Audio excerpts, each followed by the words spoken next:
Hey folks, welcome back to the channel.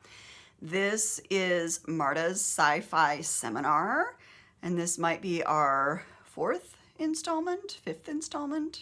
I'm starting to lose track, which means, hey, I'm getting more of these done. This is the first of two sessions that we're going to use to talk about outlining.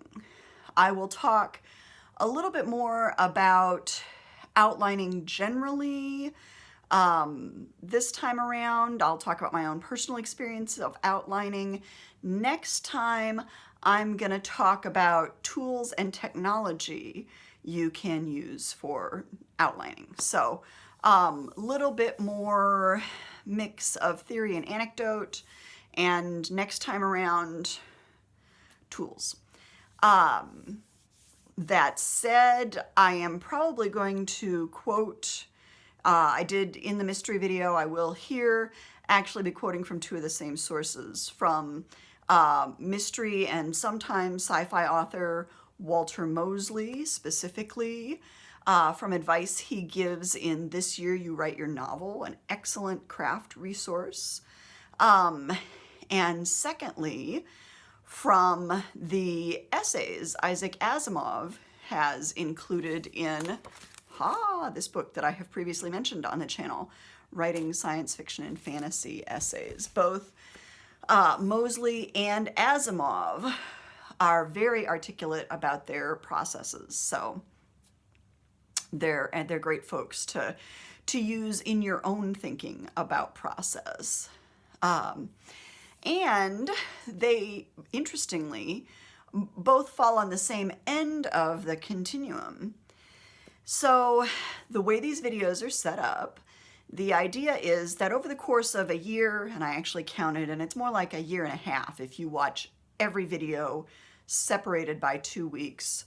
By the time I get done with this set, it will be a year and a half. So the idea is that we are doing these introductory videos to help you prepare to write your novel, edit it, and begin making publishing decisions about it all over the course of about a year.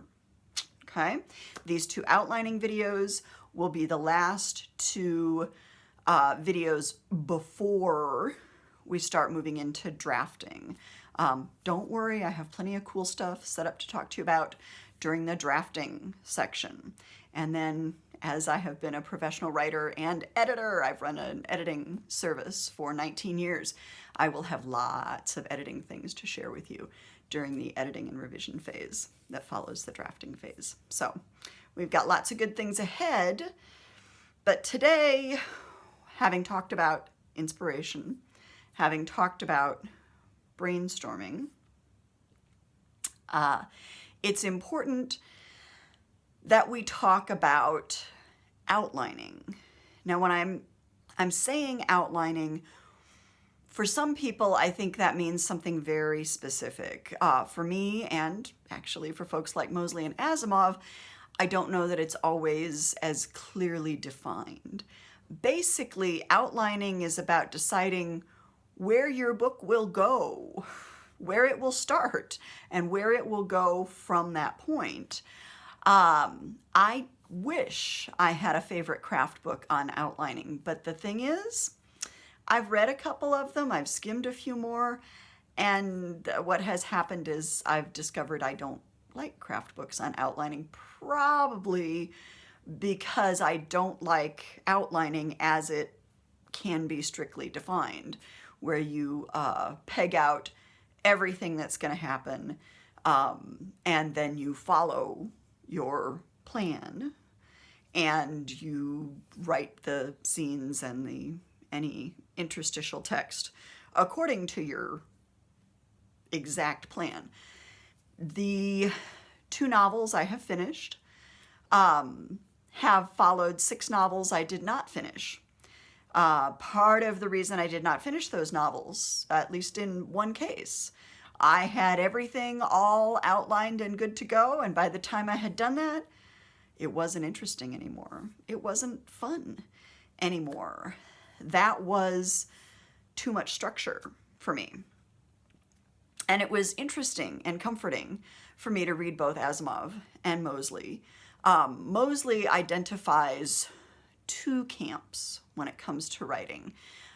He identifies structured writers and intuitive writers. Asimov, in typical Asimov fashion, identifies the same two camps as plotters and pantsers. People who plot their way through the book and people who fly by the seat of their pants through the book. Mosley acknowledges himself as an intuitive writer, and Asimov acknowledges himself as a pantser.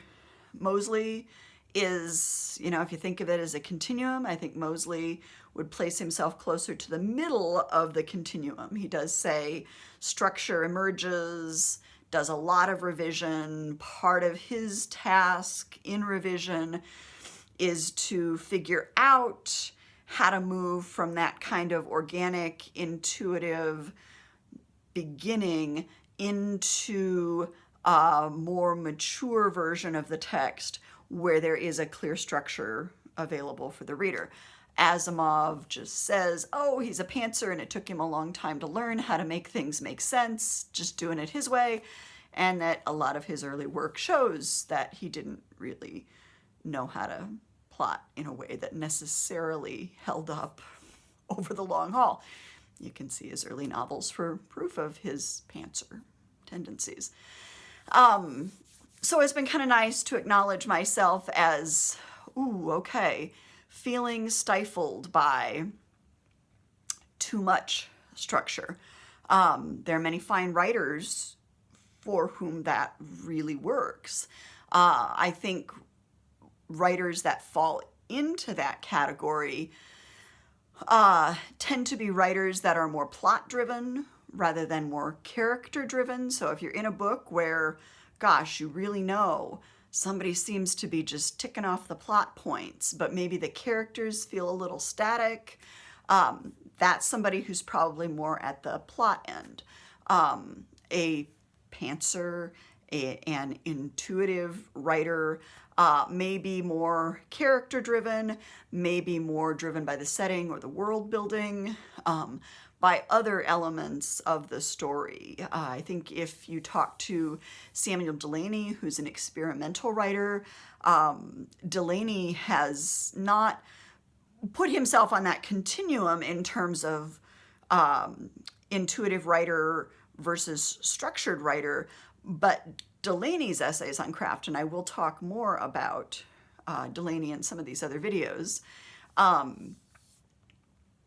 he is very engaged with the language itself in his work. So that's, for him, part of the genesis of the whole project, is how the language itself takes shape, more like a poet's process than a typical novelist process, I think. So lots of room. And I love that Mosley acknowledges that it's important that none of us are purely one or the other, plotter or pantser. That it's important to cultivate both approaches as you mature as a writer. So I hope that gives you some sense when you're talking about outlining, when you're thinking about outlining, of where you might want to place yourself on that continuum. And maybe it's too early to know. But there are some great things you can do. I'm going to give you a few just very basic concepts. And again, the next video, we're going to cover more tools. If I can find an outlining book that I think won't make me crazy, I will mention that in the next video. But most books that talk about outlining also talk about novel structure. And you're really talking about breaking this whole giant project into smaller pieces. And both Asimov and Mosley, recognize that is an important part of this. Some people use dramatic structure, break it into 5 acts. Others will say beginning, middle, end, 3 pieces. And still others clock it as quarter points, 25%, 50%, 75%, 100%. It's important when you're thinking about your book, whether you think of yourself more as intuitive or more as structured, have a sense of where you want to start, to have a sense of where you want to end, and to have a sense of what you want to happen in the middle. Again, acknowledging myself more in the pantser camp. I am just past the midpoint of a novella right now that's going to be a prequel to the novels. And I thought, 20,000 words, I can do this. I don't need an outline. Yeah, I don't, and again, outline for me is a much vaguer term than it may be for many of you. What I ended up finding is I knew where I wanted to start. I knew where I wanted to end. I knew I had to go through this midpoint. And my typical process is to take it a chunk at a time and outline a few scenes as part of that chunk, just far enough ahead that I can kind of see where I'm going to get from a quarter of the way to halfway, to get from halfway to 3/4 of the way. I do best to kind of just peg out, I need a scene where that happens. I need a scene where that happens. I need a scene where that happens. And that's about the level of detail that I give myself. If I give myself a lot more detail than that, then I get bored and frustrated and I feel like it's not fun anymore. But with the novella, I haven't even given myself that much structure. I'm discovering I need at least that much structure, even with a shorter project, because without being able to see a little ahead, I find I'm getting to the desk and I'm ready to write and I have no idea where I'm supposed to be. It's like, okay, I have arrived to work and I don't know what office I'm working in. I don't know what hat I'm wearing. I don't know what profession I am that day. So even though I am listening to a main character who is very energetic and opinionated, I still have to get Thomas to tell me a little further ahead where it is exactly this is going to go. I know ultimately where we're going, but in the in-between, how are we going to fill that in? So I'm continuing to learn about my own process as I write these books, and I do love that sense that I'm continuing to learn and grow as I do this. I feel like that's part of what's exciting.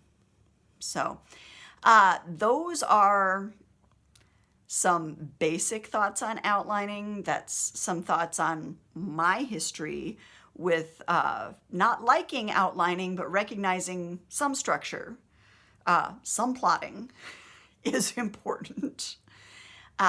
And that next time I will have some more concrete tools for you that will help you figure out your relationship to novel structure as you're starting.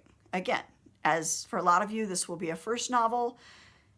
The process you start with may not be the process you end with, but it's good to have a place to start. I will see you next time. Bye-bye.